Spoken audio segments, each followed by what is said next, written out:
kútky od kaše. Dúfam, že to zistím, že som bola špinavá, až keď dotočím video. Top. Klapka. Takže ja vás vítam u nového videa. Dáme si spolu dneska kávu a dáme si krátke Q&A. Budú to otázky, čo ste sa ma pýtali aj na Instagrame, ale aj tu na YouTube. Takže ja som si ich spísala, budem ich čítať z telefónu a trošku si spolu pokecáme. Mám aj nový mikrofón, takže dúfam, že ten zvuk videa už bude o hodne lepší a Frej tu bude odpovedať so mnou očividne.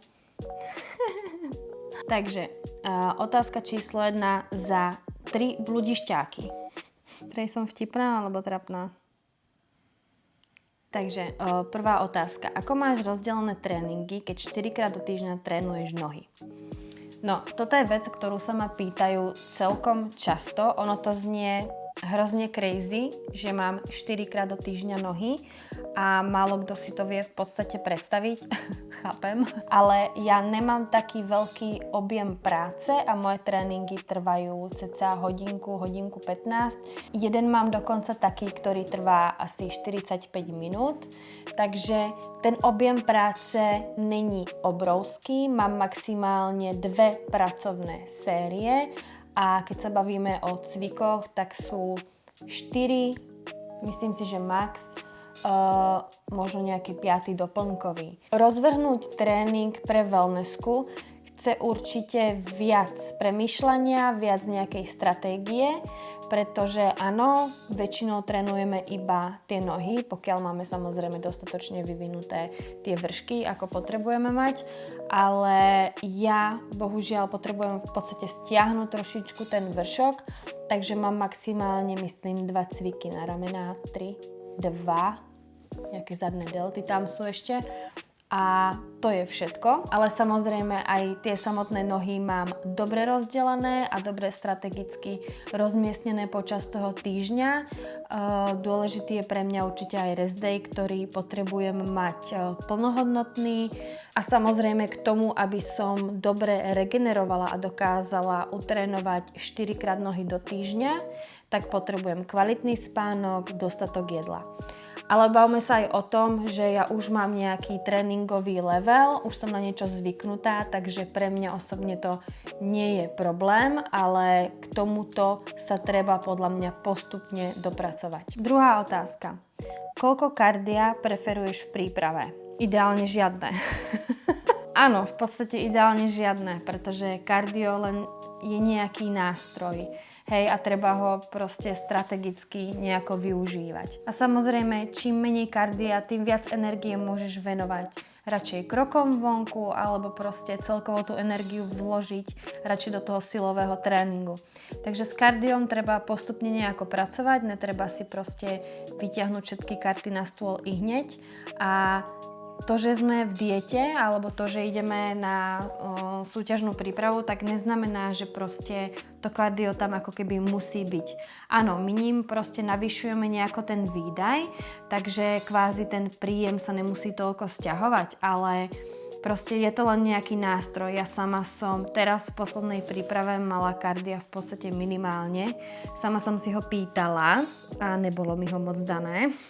Takže ja som tam mala, myslím, len nejaké schody chvíľku, možno 20 minút alebo tak a potom som mala len pás, proste chôdzu. Takže za mňa radšej sa zameriavať na tie kroky celkovo a na taký ten náš bežný výdaj počas dňa, udržovať sa v podstate nejakým spôsobom aktívne, bez toho, aby sme nejakým spôsobom namáhali extrémne tú centrálku alebo trávili zbytočne veľa času proste v gyme. Takže za mňa toto je taká otázka, každému pasuje niečo iné samozrejme. Ideálne množstvo je v podstate takmer žiadne. Čo ľudia najviac nechápu na wellness kategórii? Dobrá otázka. Není všetko len o veľkosti.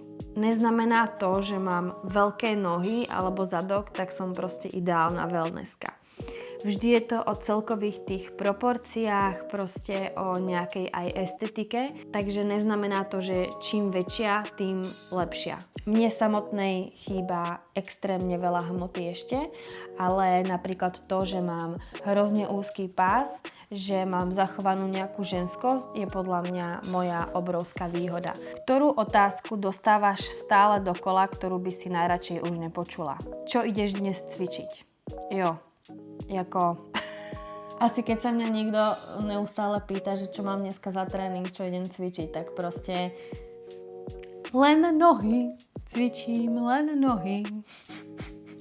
Nejaké rady pred mojou prvou súťažou. Ak by som začínala asi úplne, že na novo, tak by som proste to celé brala asi viac v kľude. Vieš, ak to myslím? Že asi by som celý ten svoj život a tú svoju cestu nefokusovala len tam, že proste, že idem na stage, proste brať to viac v kľude a to neznamená, že menej zodpovedne, to určite nie, ale je to proste prvá súťaž a treba si ju aj nejakým spôsobom užiť, neznechutiť si ten šport.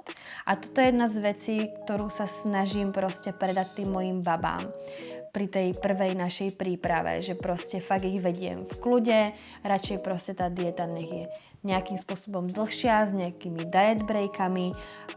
Chcem, aby mali aj život proste okolo toho, nechcem, aby všetko bolo sústredené len na tú jednu stage. Pretože vy ani neviete, či vás to bude baviť. Vy ani neviete, či v tom budete dobré, proste, či vás to natoľko nadchne. A sústreďovať pol roka svojho života len na vlastne tie 2 minúty na stage je proste crazy, dokiaľ vás to akoby neživí a pokiaľ je to hlavne vaša prvá stage. Takže zvolnila by som v tej hlave, pretože pokiaľ sme až príliš na to fakt ako upnuté, tak hrozne aj hrozí nejaké potom mentálne z toho vyhoretie, keď to náhodou nedopadne dobre.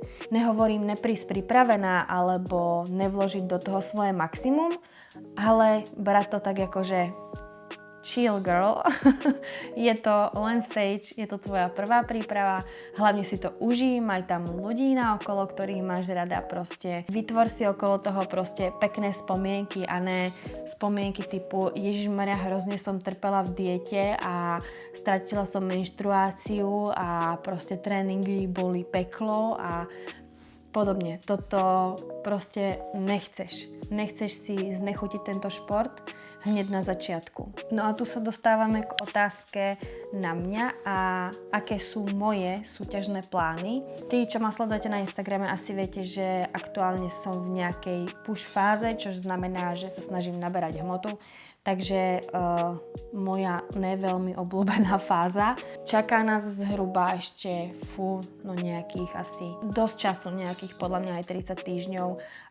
Takže v príprave som, v pláne je koniec vlastne tohto roka. Ešte presne súťaže vybrané nemám, mala by som. Naberáme teraz hmotu, aby som mohla ísť súťažiť teraz na jeseň. Nechcem si už dávať takú veľkú pauzu od stageu, aj keď viem, aký bude môj feedback určite túto sezónu a viem, že toľko svalov, čo potrebujem, určite teraz za túto dobu nenaberiem, ale to ma nejako neodrádza od toho, aby som teraz nešla závodiť. Takže jeseň tento rok určite sa vidíme na Evils a určite zbehnem na nejaké zahraničné súťaže, ale hovorím, uvidíme, jak veci pôjdu, jak na tom bude zdravie. Plány sú teoretické takéto. Je niečo, čo na Instagrame zámerne neukazuješ? Samozrejme.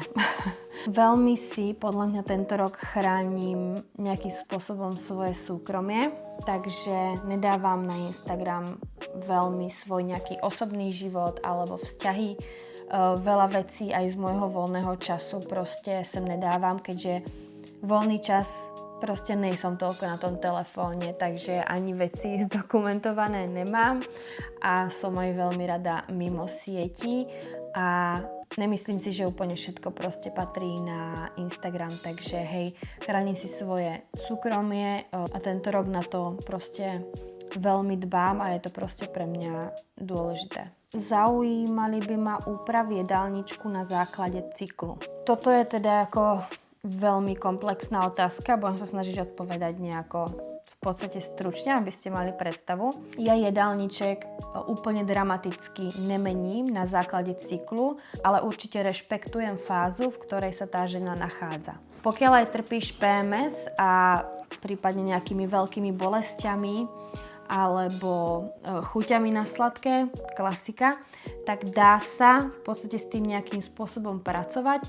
či už pri voľbe potravín alebo z hľadiska nejakej suplementácie a rozdelení tých doplnkov počas tej rozličnej fáze. Napríklad počas menštruačnej fáze zinok, horčík a železo a medzi potraviny nejaké protizápalové, ako je kurkuma alebo zázvor. Prípadne volíme nejaké červené mäso, pretože to je zdroj železa. Pri luteálnej fáze napríklad volím horkú čokoládu, banány a zeleninu bohatú na vlákninu. Takto mierne sa dá v podstate pracovať v každej tej fáze a mám skúsenosti s niektorými babami, že im to fakt akoby pomohlo a to PMS proste nemali také výrazné. Ako sa menil tvoj vzťah k vlastnému telu počas rokov v tomto športe? Ja už som aj viackrát povedala, že ak by som mohla, tak by som sa v podstate vrátila na začiatok a sú obdobia, kedy hrozne závidím ľuďom, ktorí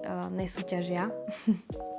Pretože keď som začínala, tak môj primárny cieľ bol len sa hýbať, len sa naučiť cvičiť a proste bola to nejaká forma môjho voľného času a bola to fun a nedívala som sa na to, či tu som narastla o centimeter alebo jak rýchlo mi ide progres, alebo či som proste pribrala alebo schudla kilo. Proste nedívala som sa na to telo tak, ako ho vnímam teraz. Tým nechcem povedať, že mám špatný vzťah k tomu telu, ale predsa len v tomto športe, kde nám je stále hodnotené, tak si ho hodnotíme aj my sami. A odkedy som samozrejme začala súťažiť a obzvlášť keď som to súťaženie začala brať už na trošičku takej tej vyššej úrovni, tak áno, už sa hodne zameriavam na to telo a zaujíma ma ten progres a občas aj mne proste po tých rokoch vie z toho hrabať. A ja mám proste dni, kedy proste po check-ine je mi zo seba hrozne, obzvlášť v tejto fáze proste naberania. Takže áno, a ja som len proste žena, ktorá chce sa cítiť dobre vo svojom tele a samozrejme, že nevždy to obdobie je totálne proste dokonalé a že vždy všetko 100% zvládam aj ja v tej hlave. Takže hej, preto tvrdím, že to súťaženie ani není pre každého a myslím si, že treba to mať v hlave fakt akoby zrovnané a pokiaľ nemáte, treba mať to správne vedenie, ktoré vás vždycky trošičku dá tú spiatočku. Takže preto občas, keď za mnou dojde nejaká klientka na nejaký lifestyle coaching, tak jej z časti trošku závidím proste to, že samú seba tak zatiaľ nevníma a že sa toľko akoby nefokusuje fakt na to telo, ale fokusuje sa spíš na to, že proste poďme cvičiť a poďme proste robiť to, čo nás baví. No jo, krásne časy to boli. Toto je veľmi dobrá otázka, s ktorou sa stretávam celkom často s klientkami, takže pokiaľ tu mám svoje baby, tak listen to me. Ako zistiť, či mám dosť hmoty na svoju kategóriu? Mám pocit, že nikdy tej hmoty nebude v podstate dostatok a málo ľuďom sa podľa mňa stane, že ich feedback nebude, že aspoň gram svalu potrebujú pribrať. Väčšinou vždy nám bude chýbať nejaká partia a vždy to bude o tom, že tá kategória sa posúva a takmer nikdy sa nebudeme ani cítiť dostatočne ready a že budeme mať pocit, že OK, teraz je ten čas, kedy proste mám dostatok hmoty na wellness kategóriu. Takýto pocit som nikdy nemala a pochybujem, že s môjim prístupom ho aj niekedy budem mať. Mne samotnej reálne podľa mňa chýba tak 6 až 10 kg svalovej hmoty na moju kategóriu. Proste medzi tými babami som úplný bobín, áno. A viem, že aj po tejto naberačke určite budem. Proste nepriberiem za takú krátku dobu proste 6 kg svalov. Nemám šancu, áno, je to v podstate nereálne. Kašlem na to, idem na tú stage. Pretože, jak už som spomínala, není to vždy aj o tej hmote, je to proste o celkovom tom vašom vizuále a to, že napríklad ja mám uzunky pás, tak moje nohy v podstate pôsobia o to väčšie. Ale s babami toto riešim veľmi často, že sa proste necítia ešte dostatočne ready.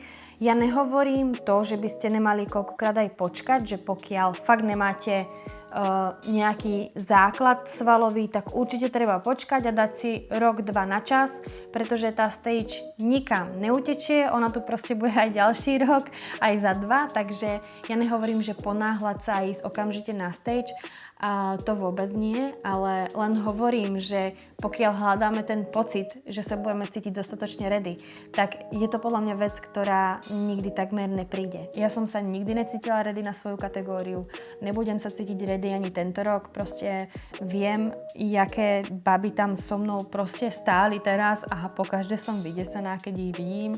Ale to je presne to, že to není vždy o tej veľkosti, ja som sa tam nestrácala, takže nečakajme občas na ten pocit, že budeme ready. Možno prichádzame proste o to najdôležitejšie, o tie skúsenosti, ktoré potrebujeme. Potrebujeme sa s nimi aj porovnať a reálne fakt zistiť, kde je tá naša hmota. Nečakajme nikdy úplne na ten najsprávnejší moment, ktorý fakt takmer nikdy nepríde a potom strávime 4-5 rokov len o tom rozprávaní, že raz pôjdeme na stage, až budeme dostatočne veľké. Úplne klasická otázka. 3 najlepšie cviky na zadok. Ježišmaria. Ja som si takmer istá, že každý z vás vie vymenovať 3 cviky na zadok. A problém fitness influencerov a toho kontentu teraz je neistota a vytváranie neistoty a hľadanie stále nejakých nových proste kokotín, ako sa lepšie priviazať, v akom uhle máme mať koleno a proste tento cvik je lepší jak ten druhý a tvorcovia proste ťažia z tej neistoty, že ty si nie si istá tým, čo robíš. Takže prestaňme proste hľadať a písať do YouTube tieto proste random názvy videí, 3 cviky najlepšie na zadok a týchto 5 cvikov mi pomohlo proste, aby mi narastol zadok za týždeň o 2 cm a podobné proste kraviny. Povedz ty 3 cviky na zadok, pretože ty máš takú krásnu prdku. Ty máš takú krásnu prdku. Ty si moja wellnesska. Základ. Proste poďme pracovať fakt so základom. Každý viete, čo to proste je. Určite je to nejaký typ hip thrustu proste, je to nejaký výpad a či už proste pôjdete na abdukciu na stroji alebo na kladke, proste nájdete si nejaké svoje fakt cviky, základné cviky a nevymýšľajte stále, prosím, kraviny. Ty si najkrajší psík na svete. Najkrajší psík na svete. Tam povedz, že ďakujeme, že ste pozerali toto video. Takže toto bolo také krátke Q&A na tento týždeň a ak by ste mali ďalšie otázky, tak mi ich kľudne píšte tu do komentárov a budem sa tešiť na ďalšie video. Takže povedz, nech nám dajú odber, aby sme mali dostatok sledovateľov a mohli sme si čo? A mohli sme pre Juške kúpiť granulku potom. Povedz čau. Tam je kamera, pozri.